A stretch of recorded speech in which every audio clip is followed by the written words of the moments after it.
YouTube channel देव coaching classes Singhana में आपका हार्दिक स्वागत है। पिछले वीडियो में अपन ने त्रिकोणमिति के बारे में पढ़ा था।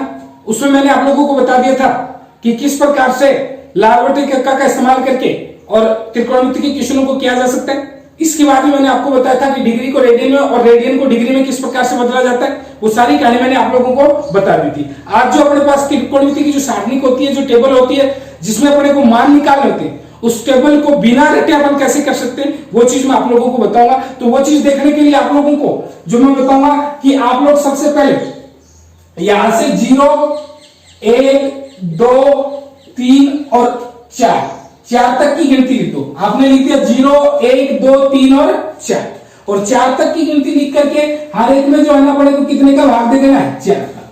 तो हर एक में 4 का भाग देना है। तो इसमें भी 4 का दिया, इसमें भी 4 का भाग दिया और इसमें भी जो अभी अपन ने कितने का भाग दे दिया, 4।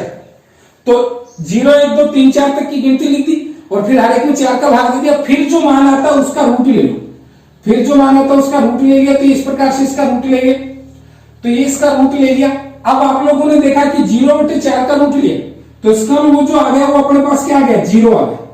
फिर उसके बाद में 1/4 का रूट लिया तो वो जो आ गया अपने पास क्या आ गया, 1/2 आ गया। फिर ये 2/4 इसको काट लिया तो 1/2 आया। तो इसका रूट लिया तो 1/2 हो गया। फिर ये रूट 3/4 इसका रूट लिया तो इसका रूट 3 क्या हो गया, 2, क्योंकि 4 का रूट लिया तो कितना आ गया, 2। फिर ये 4/4 इसका रूट लिया तो कितना आ गया, 1, क्योंकि 4/4 4 से 4 कट गया तो इसका वैल्यू क्या हो गया, 1। और 1 का रूट क्या होता है, 1। तो सीधी सी कहानी है कि 4 तक गिनती लिखो 0 से और फिर उसमें 4 का भाग दे दो, फिर रूट निकाल उनका और वो जो मान आता है वो साइन वाला मान आ गया। तो इससे हमने क्या सीखा कि साइन का जैसे थीटा का वैल्यू बढ़ता जाता है, साइन का मान भी वैसे वैसे क्या होता है, बढ़ता चला जाता है। अब आगे जो मैं आपको ज्यामिति बताऊंगा उस टाइम बताऊंगा कि साइन का उल्टा क्या होता है, कोस होता है। उल्टा का मतलब एक तो उल्टा साइन थीटा बराबर 1/2 कोसेक थीटा होता है, वो उल्टा नहीं। साइन 90 - थीटा जो होता है वो क्या होता है, कोस थीटा होता है। तो इसमें ये जो साइन 90 का मान है ये कितने का होगा, कोस 0 का होगा। फिर ये जो 60 का वो कितने का होगा, 30 का। ये जो 45 का है वो कितने का होगा, 45 का। और ये कितने का होगा, 60 का। और ये कितने का होगा, 90 का। फिर इसी लार्वटिक कक्का में आप लोगों ने देखा था कि साइन थीटा में कोस थीटा का भाग देते तो tan थीटा आता है। तो इसको साइन में कोस का भाग दिया तो इसको 0/1 का मतलब क्या हो गया, 0। इस 1/2 में इस √3/2 का भाग दिया तो 2 से 2 कट गया, ये क्या आ गया, 1/√3 आ गया। फिर इसी 1/√2 में 1/√2 का भाग दिया तो ये कितना आ गया, 1 आ गया। इसी तरीके से इस √3/2 में 1/2 का भाग दिया तो ये क्या आ गया, √3 आ गया। और इसी तरीके से 1 में 0 का भाग दिया तो 1 में 0 का भाग दिया तो वो जो आ गया वो क्या आ गया, अनंत आ गया, इनफाइनाइट आ गया। फिर tan जो है 90 का जो मान होता है वो कोट 0 का होता है। tan 60 का जो मान होता है वो कोट 30 का होता है। ये चीज कैसे होगी वो अगले पार्ट में मैं आपको बताऊंगा। तो यहाँ पे ये जो इंफिनिटी, फिर ये क्या हो गया, √3 हो गया, ये 1 हो गया, 1/√3 हो गया। और ये जो हो गया ये क्या हो गया, 0। आप लोगों ने देखा ये इंफिनिटी यहाँ पे रख दिया, √3 1/√3 ये सारा लिख दी। उसके बाद आगे आप लोगों को पता है कि sec जो है ना वो कोस का उल्टा होता है। sec थीटा बराबर 1/cos थीटा। तो इसमें 1/cos थीटा तो इसमें 1/1 का मतलब क्या हो गया, 1। इसी तरीके से 1/√3/2 का अगर मान निकालते तो ये 2 क्या हो गया, √3। इसी तरीके से 1/√2 को अगर उल्टा करते तो ये क्या हो गया, √2 हो गया। इसी तरीके से 1/2 को उल्टा करते तो ये क्या हो गया, 2 हो गया। और इसी तरीके से अगर इसको उल्टा करते तो ये क्या हो गया, इनफाइनाइट हो गया। इसी तरीके से अगर अपने को कोसेक का निकाला तो कोसेक का निकाला तो आप 2 तरीके से निकाल सकते हो। एक तो इसका उल्टा लिख दे या फिर कोसेक थीटा बराबर 1/sin थीटा होता है। तो ये तो हो गया इनफाइनाइट। फिर ये क्या हो गया, 2 हो गया। ये क्या हो गया, √2 हो गया। ये क्या हो गया, 2/√3 हो गया। और ये क्या हो गया, 1 हो गया। तो इस तरीके से अपन इस टेबल को ज्ञात कर सकते हैं। अब ये टेबल अपने को रटनी नहीं, सीधा अपन इस तरीके से कर लेते और करके जो भी जिस भी चीज का मान पूछा जाता है वो चीज का मान अपन निकाल सकते हैं। अपन ने बना ली जैसे क्वेश्चन आ जाए टेबल पर डिपेंड तो किस प्रकार, जैसे क्वेश्चन आ गया कि sin 30 + cos 45 डिग्री का मान क्या होगा। तो अपने को sin 30 का मान पता होना चाहिए। sin 30 का मान जो होगा वो क्या हो गया, 1/2 प्लस cos 45 और cos 45 का मान जो हो गया वो क्या हो गया, 1/√2। तो इसका ये तो 1/2 हो गया और ये जो हो गया ये 1/√2 हो गया। अब आप लोगों ने सबका लेसन लिया तो ये इनका लेसन क्या आ गया, 2 आ गया। अभी 2 में और 2 का भाग दिया, तो इसका 2 में 2 का भाग दिया तो कितनी बार गया, 1 बार गया। इसी तरीके से इस 2 में √2 का भाग दिया, तो 2 में √2 का भाग दिया तो √2 बार गया, क्योंकि अपन 2 को क्या लिख सकते हैं, √2 गुणा √2 लिख सकते हैं, और √2 गुणा √2 लिख सकते हैं, तो इसमें √2 का भाग दिया तो √2 से √2 कट गया, तो इसका मतलब ये जो है ना ये √2 बार गया। तो इस तरीके से अगर आपने ये पूछ लिया कि sine 30 degree plus cos 45 degree का मान क्या होगा, तो इसका 1 प्लस √2 प्लस बटे 2, ये जो हो गया ये अपना क्या हो गया, आंसर हो गया। तो इसमें अपने को सिर्फ क्या करना था, वैल्यू रखना था।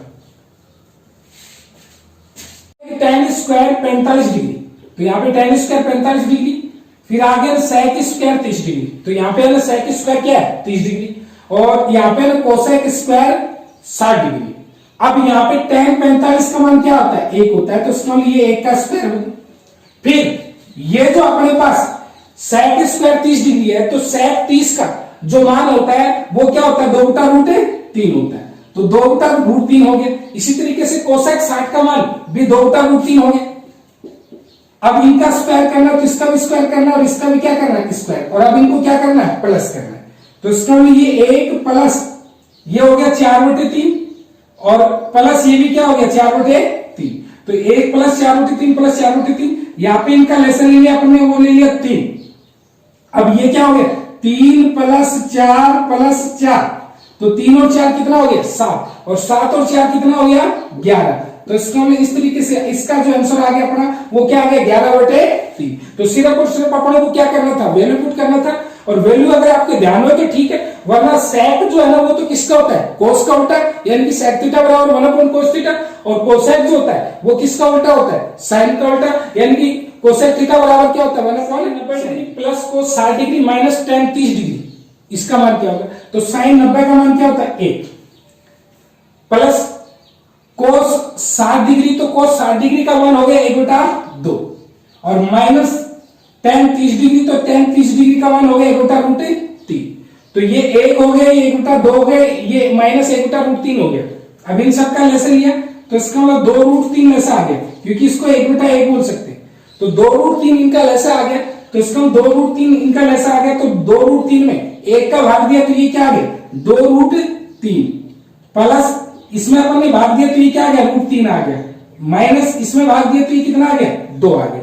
अब ये 2√3 प्लस √3 और माइनस क्या हो गया 1 2, तो अब यहाँ पे अपन जो है इसको क्या लिख सकते हैं 3√3 बोल सकते हैं, क्योंकि 2√3 और 1 ये √3 है, इसमें √3 को ले लेंगे तो यहाँ पे बच जाएगा 2 और यहाँ पे क्या बच जाएगा 1, तो ये तो हो गया 3√3 और माइनस क्या हो गया 2 और बटे क्या हो गया 2√3।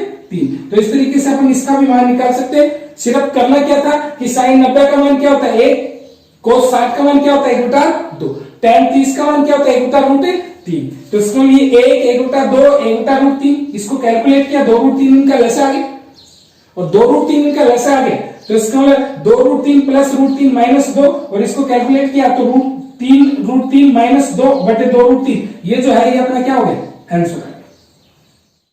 Sign 45 degree plus cos 60 degree और बटे sine 45 degree minus cos 60 degree, इसका मान क्या होगा, तो साइन 45 डिग्री का मान जो होता है वो जो होता है वो अपने पास क्या होता है 1/√2, फिर ये जो कोस 60 डिग्री जो होता है इसका मान क्या होता है 1/2, फिर इसी तरीके से यहाँ पे साइन 45 है इसका मान भी 1/√2 हो गया, और इसका मान जो होगा 1 क्या हो गया 2, तो ये 1/√2 प्लस 1/2 और 1/√2 माइनस 1/2। अब इनका आप लोगों ने लेसन लिया, तो यहाँ पे ऊपर वाले में आपने 2 लेसन ले लिया, और इसमें नीचे वाले में भी जो है ना आप लोगों ने क्या लेसन ले लिया 2।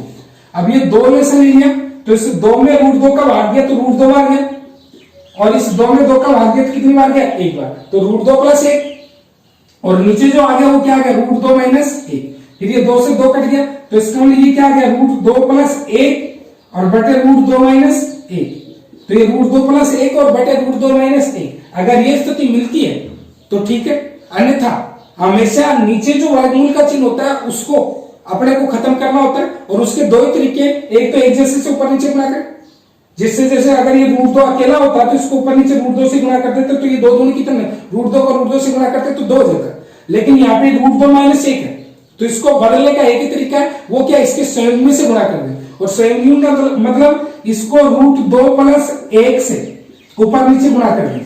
तो √2 + 1 से ऊपर नीचे गुणा कर देंगे तो √2 - 1 √2 + 1। तो a² - b² का फॉर्मूला जो है वो यहां पे बन गया। तो a² - b² का फॉर्मूला जो है वो क्या होता है, a + b और a - b। तो इसको एक बार प्लस में है ये और एक बार ये माइनस में। तो √2 का स्क्वायर किया 2 आ गया और 1 का स्क्वायर किया 1। तो 2 में से 1 घटा तो कितना आ गया 1। तो इसका ये तो क्या हो गया, ऊपर तो क्या हो गया √2 + 1 का होल स्क्वायर और बटे में क्या हो गया 1। अब ये √2 + 1 का होल स्क्वायर हो गया, बटे में 1 हो गया। तो यहाँ पे a + b के होल स्क्वायर का सिस्टम भी अपन लगा सकते हैं। और a + b के होल स्क्वायर का सिस्टम अपन कैसे लगाएंगे कि a² + b² प्लस क्या होता है 2ab। तो a² + b² + 2ab। तो इसका यहाँ पे √2 का स्क्वायर किया तो 2 हो गया, 1 का स्क्वायर किया तो कितना हो गया 1 और फिर 2ab। तो इसका 2 + 2√2 ये 2ab हो गया। तो यहाँ पे 2 और 1 कितना हो गया 3। तो यहाँ पे अपना उत्तर आ गया 3 + 2√2। तो अपना जो आंसर आ गया वो क्या आ गया 3 + 2√2। तो सीधी सी बात है, इसमें क्या करना मान रखना है। नीचे अगर वर्गमूल का चिन्ह आ जाए तो उसको खत्म करने के लिए अपने को संयुग्म से गुणा करना और फिर जो आंसर आ गया वही अपना क्या है आंसर है। sin theta + cos theta + tan theta का वैल्यू क्या होगा। यहाँ पे थीटा का कोई भी मान नहीं दिया गया, तो यहाँ पे थीटा का मान मोस्टली तो आप 45 डिग्री रखो या फिर ऐसा मान रखो जिससे n निर्धारित स्थिति पैदा नहीं हो। n निर्धारित स्थिति का मतलब क्या हो गया कि 0/0 नहीं होना चाहिए, इन्फिनिटी नहीं होना चाहिए, या फिर मेरे कहने का मतलब सारा का सारा सिस्टम कट नहीं जाना चाहिए। तो n निर्धारित स्थिति पैदा नहीं हो, इस प्रकार से थीटा का मान रखोगे। तो यहाँ पे थीटा का मान जिसमें 45 लिखता हूं और इससे जो क्वेश्चन का आंसर आता है उसके 90% आंसर सही होने के चांस होते हैं। 10% वो क्वेश्चन का आंसर जो है ना वो गलत भी हो सकता है, लेकिन 90% और कंपटीशन में आने वाले लगभग क्वेश्चन इसी तरीके से किया जाता है, यानी कि फॉर्मूले का इस्तेमाल करके कम किए जाते हैं और इस प्रकार से ज्यादा किए जाते हैं। तो यहाँ पे sin थीटा तो 45 लिख दिया, तो sin 45 का मान क्या होगा 1/√2। फिर यहाँ पे cos 45, ये थीटा ये थीटा ये भी थीटा, तो थीटा का वैल्यू सेम होना चाहिए। तो यहाँ पे cos 45 का मान भी क्या होता है 1/√2। फिर ये tan थीटा, तो इसका मतलब इसका मान कितना होता है 45 का 1 होता है। फिर आप लोगों ने इसका लेसन लिया तो वो √2 आ गया। तो इसका ये क्या हो गया 1 प्लस और यहाँ पे ये जो आ गया, ये जो यहाँ पे आ गया इसको 1/1 बोल सकते हैं। तो ये जो आ गया ये क्या आ गया √2 आ गया। तो 1 + 1 + √2, तो यहाँ पे 2 + √2 बटे √2 हो गया। अब इन दोनों में से अपन √2 कॉमन ले सकते हैं, तो √2 कॉमन ले लिया तो यहाँ पे तो क्या बचा √2 + 1।